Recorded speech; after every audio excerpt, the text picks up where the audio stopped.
Hey, folks, this is the legislative update for the week that we are finishing right now. So we had, it was Police Week, so we did some legislation on that. I'm going to start with the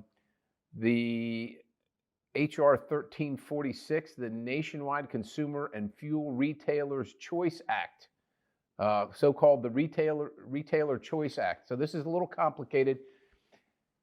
E10, E15. So what's the E? The E is ethanol. This goes back a long way, well, 2008 essentially. But we as the federal government decided to create a market for the corn that our nation produces. Our farmers are kind of victims of their own success. They produce too much corn. They couldn't sell it all, or they would sell it at a reduced cost below what they were making on the corn, so losing money. Hard to keep farming, right? And so the federal government created a market for the corn in ethanol. And they put ethanol in the gasoline. They blend it into the gasoline. They do that to increase the octane, which is a whole other story. But in doing so, they also created this thing called the Renewable Fuel Standard, which requires us every year to make more ethanol than we actually blend. And somebody has to buy that ethanol. Guess who gets to do that? You do, the consumer. And so the E15 has always been disallowed, generally speaking, because it creates smog in the summertime. The farmers want E15 because they want to sell more corn. The large oil refiners want more E15 because making small refiners blend more E15 puts the small refiners out of business. Guess who gets more business? So it was a conglomeration of the large refiners and the ethanol manufacturers. They got together. This is a political lobby machine in Washington, D.C. that forced this thing to a vote. I voted no on it because this also raises the price of the cost of every gallon of gasoline. It's hard to know exactly how much at the pump because you also subsidize ethanol when it's being manufactured and blended. You subsidize it a lot. And so this is a Soviet-style economy for our ag producers. We want to help the farmers. People like me said, look, we will accept E15 year-round. We will vote for that if you do something with the renewable fuel standard and bring that down to where it should be, which is only what the market demands, or even just zero, and then it would be what the market demands. They would not do that. They refused to recognize the market. So we're going to keep paying higher prices. As a matter of fact, this actually increases the cost of a gallon of gasoline. When Iran is causing all of our gas prices to go up right now, I just think it's an awful idea to vote to increase gas prices. So I voted no on it. It goes to the Senate, and we'll see what happens there. And by the way, this whole thing was started, like I said, to create a market for our corn producers, number one. Number two, because people said that burning gasoline in your car was environmentally unfriendly and made dirty air. And then three, for the octane booster, because the United States government banned all the other octane boosters. Interesting thing, making ethanol the way we do and using it the way we do actually creates more pollution. So higher prices, more pollution. I'm not for it. So that's the answer on that one.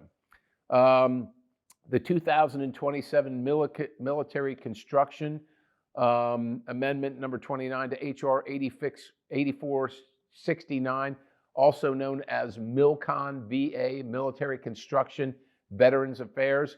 I voted for this bill. Obviously, we want to take care of our veterans. I got an amendment in it to allow or to kind of impose this procedure called SGB for people that suffer with post-traumatic stress injury. SGB is a 100-year-old process. It's an outpatient process. It's just an injection, and it's found to be effective in 85% of the cases of PTSD or PTSI that it's used in. So it's relatively inexpensive.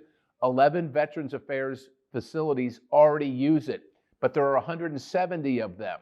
And we just think that that should be an option for everybody. As a matter of fact, you have to fail all the other options before you can get this treatment, SGB, at the VA.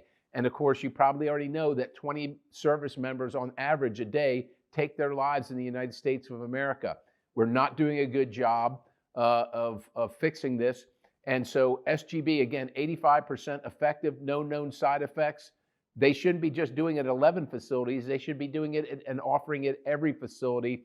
And that's what my amendment that got passed in the bill will do. So I'm pretty happy about that. We're finally going to see some action on that. We introduced the DC Roads Act this week to make sure that the mayor and the City Council of Washington, D.C. doesn't impose a congestion tax like the one they did in New York City. People come from around the country to see their nation's capital, not to pay some tax that they can't do anything about in Washington, D.C. And as you probably know, if you read your Constitution, this Washington, D.C. is a federal enclave controlled by the United States Congress. We give some latitude to the local government, but I don't think it's appropriate that they just tax every single visitor here to pay for their programs. That's for their residents to deal with. And as you probably know, DC is one of the most congested traffic areas in the country. All right. The floor votes on Police Week. H.R. 5625, Cashless Bail Reporting Act, requires the Attorney General to report any state, city, or locality that offers this cashless bail stuff. We don't want these criminals to be able to walk out on the street and not pay their bail. They're killing people, they're hurting people, they are robbing people, while left-wing DAs and prosecutors allow these people that have already committed crimes to go back out on the street. There are terrible stories from around the country where this is happening. This has to end. We at least need to start out by knowing where it's happening. And then we've got the Keeping Violent Offenders Off Our Streets Act of 2025. What this bill did was it made sure that the judges have the complete, this is crazy that they wouldn't have it already, but that they have the complete criminal history of the person they're sentencing before setting bail. I would think that they would need to know that this ensures that. And then finally, the Monitor Accountability Act. This is an administrative code for those people that are so-called monitors to set their term limit, how much money they're spending, where they can serve, how many places they can be a monitor within the courts. Again, we want to encourage and enhance our ability for law enforcement to be safe and do their job. So that was the week, Police Week. Just since it is Police Week, think about your law enforcement officers that get up every morning or in any shift and go out and do the hard work every single day and put their lives on the line. And unfortunately, too many of them get hurt or disrespected or unfortunately are killed. And of course, we honor all of those. We had unfortunately had some of that occur in our local area. But just be thinking about the police this week on Police Week. And until then, I'll see you next week. Take care. God bless you.